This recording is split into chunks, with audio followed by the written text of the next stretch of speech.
केशवा गोविंद माधवा, रामकृष्ण हरी विठ्ठल केशवा गोविंद माधवा, रामकृष्ण हरी विठ्ठल केशवा गोविंद माधवा, रामकृष्ण हरी विठ्ठल केशवा गोविंद माधवा, रामकृष्ण हरी विठ्ठल केशवा गोविंद माधवा, रामकृष्ण हरी विठ्ठल केशवा गोविंद माधवा, रामकृष्ण हरी विठ्ठल केशवा गोविंद माधवा, रामकृष्ण हरी विठ्ठल केशवा गोविंद माधवा, रामकृष्ण हरी विठ्ठल केशवा गोविंद माधवा.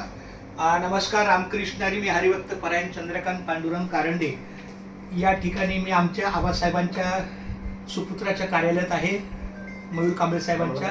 हे या कार्यालयाचं नाव काय आहे? संत रोहिदास काय ते? संत रोहिदास भवन, सावंत भवन. हा, संत रोहिदास भवन आणि सुवर्णनगर असलेला कामगार सेना, कर्मोद्योग कामगार सेना.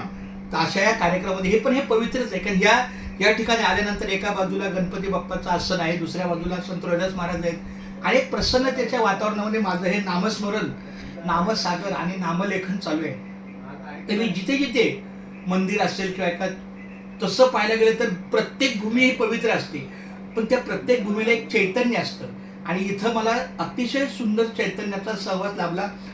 म्हणून मी माझं रामकृष्ण विठ्ठल केशवा गोविंद माधवा, आमच्या मयूर साहेबांच्या कामाच्या व्यस्ततेमध्ये सुद्धा त्यांनी आम्हाला 2 मिनिटं वेळ दिला आणि नामस्मरणाच्या स्वरूपात. आता कट करा प्लीज.